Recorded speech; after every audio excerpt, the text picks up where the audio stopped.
नमस्कार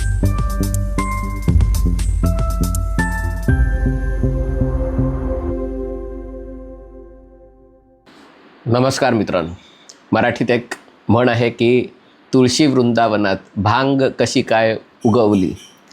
इथे भाजपा किंवा भाजपाचे नेते काही तुळशीप्रमाणे आहेत आणि त्यांची मुलं काही भांगेप्रमाणे आहेत किंवा असं मला म्हणायचं नाही आहे. पण काही घटना ज्याची चर्चा मोठ्या प्रमाणावर होत आहे ती म्हणजे हे नीट परीक्षा पेपर फुटीमुळे ट्रिगर झालेलं जेन झी वगैरेचं जे काही आंदोलन होतं, त्या आंदोलनात काही भाजपा नेत्यांच्या मुलांनी या आंदोलनात विद्यार्थ्यांच्या बाजूनी उतरण्याचा निर्णय घेतला. एवढंच नाही, त्यांनी धर्मेंद्र प्रधानांचाही राजीनामा मागितला. याच्यामध्ये दोन नावं मुख्यतः समोर येत आहे. याच्यामध्ये पहिलं नाव आहे ते म्हणजे दिबिशा महंता. आसाम सरकार आहे त्याच्यातले मंत्री आहेत केशब महंता, त्यांच्या मुलींनी या आंदोलनामध्ये धर्मेंद्र प्रधान यांच्या राजीनाम्याच्यासाठी व्हिडिओ बनवला होता. तो व्हायरल झाला. त्याच्यासाठी तिच्या वडिलांवर मोठ्या प्रमाणावर टीका झाली की तुम्ही भाजप सरकारमध्ये बसता आणि तुम्ही असं काय करता. आणि दुसरी घटना आहे अपराजिता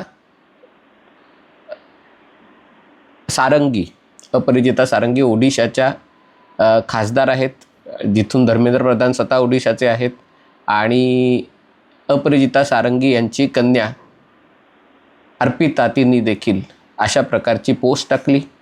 आणि अशी पोस्ट टाकल्यावर तिला मेसेज आला की कृपया पोस्ट डिलीट कर, तू सरकारच्या विरुद्ध कशी काय पोस्ट करते. तर तिने तो मेसेज शेअर केला आणि सांगितलं की आता माझ्या आईला किंवा फोन येईल की पण मी माझी पोस्ट डिलीट करणार नाही, मी माझ्या मतावर ठाम आहे.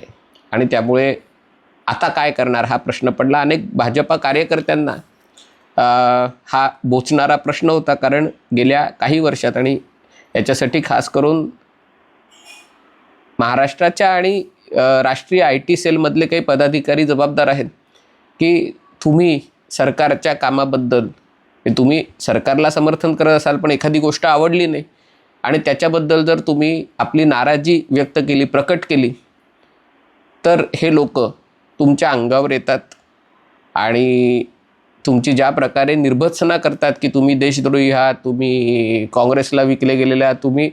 त्यामुळे अनेकदा कार्यकर्त्यांना ज्यांच्या मनात सल असते की बाकी सरकारला पाठिंबा आहे पण एक दोन मुद्द्यांवर काही विरोध असला आणि तो विरोध व्यक्त केला कुठे, तर ज्या प्रकारची वागणूक मिळते ते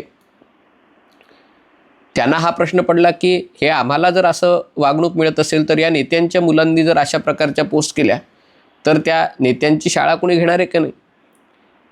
आणि त्या वेळेला मात्र आसामचे मुख्यमंत्री हिमंत बिस्वा शर्मा हे त्यांच्या बचावाला धावून आले. त्यांचं म्हणणं आहे की जी मुलं आहेत राजकीय नेत्यांची, त्यांच्या वैयक्तिक शेरेबाजीला त्या नेत्यांशी जोडलं जाऊ नये. ती जर 18 वर्षाची किंवा त्याच्यावरची असेल तर ती राजकीयदृष्ट्या स्वतंत्र आहेत, त्यांना त्यांची विचारसरणी आहे आणि त्यांना त्यांचं अभिव्यक्ती स्वातंत्र्य आहे. आणि त्यामुळे त्यांनी जर अशा प्रकारच्या पोस्ट केल्या तर ते त्यांचं मत समजावं,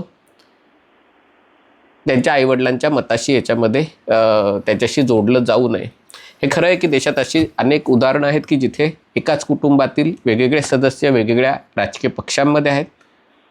याच्यामध्ये सगळ्यात ठळक उदाहरण जर कोणाचं घ्यायचं झालं तर ती शिंदे कुटुंबीय, शिंदे म्हणजे एकनाथ शिंदे नाही, माधवराव शिंदे, विजयराजे शिंदे, जे सिंधिया म्हणतात पण ठीक आहे आपण मराठीत शिंदे म्हणतो. पण आणि आता ज्योतिरादित्य शिंदे. पण एकेकाळी अशी अवस्था होती की विजयराजे सिंधिया, महाराणी विजयराजे सिंधिया या भारतीय जनसंघाच्या शीर्षस्थ नेत्यांपैकी होत्या आणि काँग्रेस सरकारने त्यांच्याशी जी वागणूक केली होती त्या विचारधारेमुळे, त्या काँग्रेसच्या क्रूर वागणुकीमुळे त्या आणखीन त्यांची विचारधारा तीव्र झाली होती. पण त्यांचाच मुलगा असलेला माधवराव शिंदे ते मात्र काँग्रेसच्या सोबत गेले आणि त्याच्यामुळे आई मुलाच्यामध्ये एक विस्तव निर्माण झाला. टोकाचे विचारधारेच्यावर आधारित विरोध किंवा मतभेद आणि त्यांची कन्या पण मध्य प्रदेश सरकारमध्ये नंतर राजस्थान सरकारमध्ये त्या मंत्री होत्या आणि त्यामुळे एकीकडे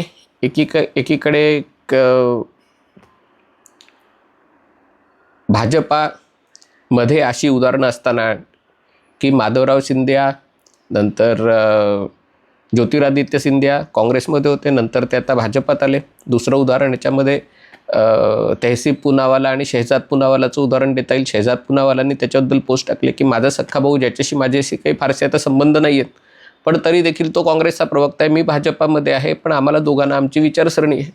इतरही काही उदाहरणं आहेत की एकाच कुटुंबातले, म्हणजे मी असे लोक म्हणत नाही आहेत स्थानिक पातळीवरचे.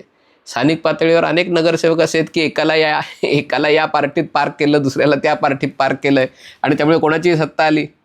असे नगरसेवक बऱ्याच ठिकाणी आढळतात. त्यांना पक्षाची विचारधारेशी काही देणं घेणं नसतं. त्यांचा इलाखा असतो, इलाखा जशी वाघाचा एक इलाखा असतो तसा त्यांचा इलाखा असतो आणि त्या भागातली झोपडपट्टी चाळी वगैरे त्यांच्यावर त्यांचे प्रभुत्व असतं आणि त्याच्यातलं एकाच मोठं कुटुंब असतं आणि त्या कुटुंबातले 3-4 सदस्य वेगवेगळ्या पक्षांमध्ये असतात आणि त्यामुळे ते कुठल्याही पक्षात असले तरी ते तिकडल्या भागातनं निवडून येतात आणि 2 जण सत्तेत असतात, 2 विरोधात असतात आणि कधी या पक्षाची सत्ता जाते त्या पक्षाची सत्ता ते, त्याला विचारधारेचा अर्थ नसतो. पण हा जो प्रकार आहे हा एक दुसऱ्या प्रकारेही याची मांडणी करता येऊ शकेल. याचं कारण म्हणजे खास करून जे हिंदुत्वाच्या विचारसरणीवर किंवा प्रादेशिक अस्मितेच्या विचारधारणीवरचे जे पक्ष आहेत आणि खास करून महाराष्ट्रातलं उदाहरण घ्या, शिवसेनेचं उदाहरण घ्या. एक काळ असा होता ज्याच्यामध्ये बाळासाहेब ठाकरेंनी आदेश देऊन जे व्हॅलेंटाईन्स डे साजरा करतील त्या युगुला, ज्या म्हणजे काय म्हणतात त्या कपल्सना, प्रेमिकांना रस्त्यामध्ये मारहाण करायचे प्रकार झाले होते. पण परिणाम काय झाला म्हणजे एकीकडे शिवसेनेची तेव्हा अशी एक प्रतिमा होती आणि आता शिवसेनेचं युवा नेतृत्व आदित्य ठाकरे यांची सप्तरंगी प्रतिमा आहे. कारण त्यांचं अपब्रिंगिंग, त्यांचं म्हणजे जरी शिवसेना हा पक्ष मराठी बाण्यासाठी असला, मराठी विचारधारेचा असला, तरी देखील त्यांनी आग्रहाने आपल्या पुढच्या पिढीला म्हणजे उद्धव ठाकरेंना मराठी शाळेत घातलं, पण त्याचा परिणाम बघून कदाचित असेल की म्हणून आदित्य ठाकरेंना बॉम्बे स्कॉटिशमध्ये घातलं, नंतर सेंट झेवियर्समध्ये घातलं आणि त्यामुळे त्यांचं ज्या प्रकारे अपब्रिंगिंग झालं, मराठीत म्हणायचं तर अपब्रिंगिंग, तर त्याच्यामुळे एकीकडे व्हॅलेंटाईन्स डेला प्रेमी युगलांना मारहाण करणारी शिवसेना आणि आताची सप्तरंगी कशाला, कालचा जो मोर्चा होता हे मला आधी माहिती नव्हतं, पण त्यामध्ये ती राणा आयुब जी वॉशिंग्टन पोस्ट आणि आंतरराष्ट्रीय व्यासपीठावर जॉर्ज सोरोस आणि या सगळ्या मंडळींकडनं पैसे घेऊन भारताची बदनामी करणं, पाकिस्तानचा पाठिंबा देणं, या सगळ्या गोष्टी मी लगेच पुन्हा काही विद्यार्थ्यांना पाठिंबा दिला म्हणून तुम्ही देशद्रोही वगैरे असं म्हणत नाही. पण ती राणा आयुब स्वतः ट्विट करते की हा मोर्चा आयोजित काल जो छत्रपती शिवाजी पार्क जवळचा जो मोर्चा होता तो आयोजन करण्यामध्ये राणा आयुब आणि तिचे सगळे सहकारी सहभागी होते. हे फक्त आयत्या गर्दीवर उभे राहिले होते, पण ते राणा आयुब स्वतः तिथे उपस्थित होती. तिने गर्दीतनं ट्विट वगैरे केलेलं आहे आणि ती आयोजकांशी तिची चर्चा वगैरे सुरू होती, त्याच्याबद्दलही तिचं पोस्ट आहे. म्हणजे एकीकडे गुजरातच्या दंग्यांमध्ये मोदींना वाचवणारे ठाकरे, म्हणजे वाचवलं वगैरे काय किती कल्पना नाही, पण त्यांचा दावा असतो की बाळासाहेब ठाकरे आडवाणींशी बोलले, वाजपेयींशी बोलले म्हणून मोदी वाचले. आणि दुसरीकडे मोदींच्या जीवावर उठलेल्या राणा आयुब बरोबर जाऊन हात मिळवणी करणं. हा फरक कशामुळे पडला तर हा पुढच्या पिढीला अशा प्रकारे तुम्ही ज्या विचारांचं प्रतिनिधित्व करता त्याच्या बरोबर उलट्या विचारांच्या शिक्षण व्यवस्थेत टाकल्यामुळे.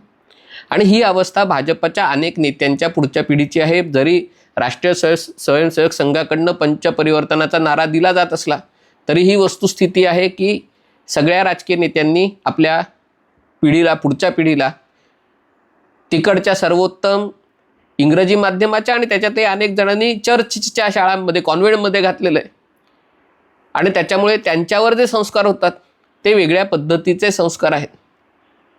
कदाचित घरी राजकीय वातावरण असल्यामुळे हिंदुत्वाची विचारधारा त्यांनी चादर म्हणून डोक्यावर घेतली असेल, पण पर्यावरणाबद्दल, मानवाधिकारांबद्दल, इतर विषयांबद्दलचे जे हिंदू धर्म परंपरांबद्दलचे त्यांचे विचार आहेत हे त्या प्रभावाखालचे. एकीकडे मातृभाषेतनं शिक्षण द्यायची भाषा केली असताना यांच्यापैकी जे माध्यमांसमोर प्रतिक्रिया देतात ते इंग्रजीत बोलतात, त्यांना मराठीत बोलणं पटकन जमत नाही. म्हणजे जी जी मधल्या पिढीतले ते मराठी बोलताना इथे, या ठिकाणी, त्या ठिकाणी, आवाहनाला आव्हान वगैरे असं मराठी बोलतात, पण त्याची पुढची पिढी आहे तर ती इंग्रजीतच बोलते. याचं कारण राजकीय नेत्यांनी आपल्या मुलांना सर्वोत्तम शिक्षण देण्याच्या इच्छेने विरुद्ध विचारधारेच्या व्यवस्थेमधून मोठं केलेलं आहे. आणि शेवटी ही घराणेशाही, कारण राजकारण हा फक्त मतांचा वारसा नसतो, तो संपत्तीचाही वारसा असतो. आणि त्यामुळे घराणेशाही या ना त्या प्रकारे सगळ्या राजकीय पक्षांमध्ये रुजत आहे.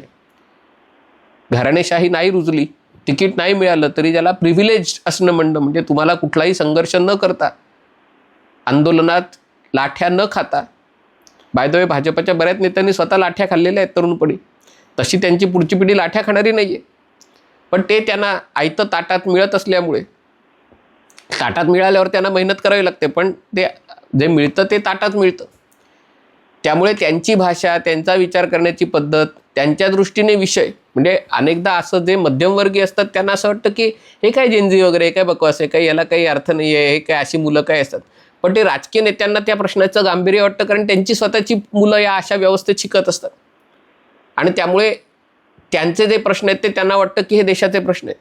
आणि त्यामुळे त्यांना जास्त महत्त्व मिळतं, त्यांना प्राधान्य मिळतं. आणि त्यामुळे एकीकडे ही गोष्ट बरोबर आहे की प्रत्येकाला स्वतःची विचारधारा असण्याचा, विचार असण्याचा अधिकार आहे. पण ते असताना मग स्वतःच्या पक्षाच्या कार्यकर्त्यांनी एखाद्या विषयावर वेगळा विचार केला, आणि ते काही कार्यकर्ते नाही आहेत, ते समर्थक आहेत, पक्षाचे समर्थक आहेत, ते काही पक्षाचं कुठल्या पदावर नाही आहेत. आणि त्यामुळे वेगळा सूर त्यांनी आळवला तर त्यांनाही ते त्यांचं अभिव्यक्ती स्वातंत्र्य म्हणून त्यांच्याकडे बघणं, त्यांच्याकडे तुम्ही लगेच काँग्रेसचे गुलाम झालात, तुम्ही काँग्रेसला विकले गेलात अशा पद्धतीने न बघणं. आणि दुसरी गोष्ट, जी राजकीय नेत्यांनी आपली पुढची पिढी ज्या व्यवस्थेत तयार केले त्यामध्ये स्वबोधही नाही आहे आणि शत्रुबोध तर मुळीच नाही आहे.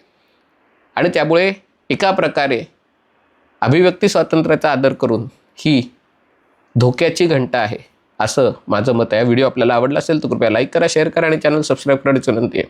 तुर्तास इथेच थांबतो. पाहत रहा MH48.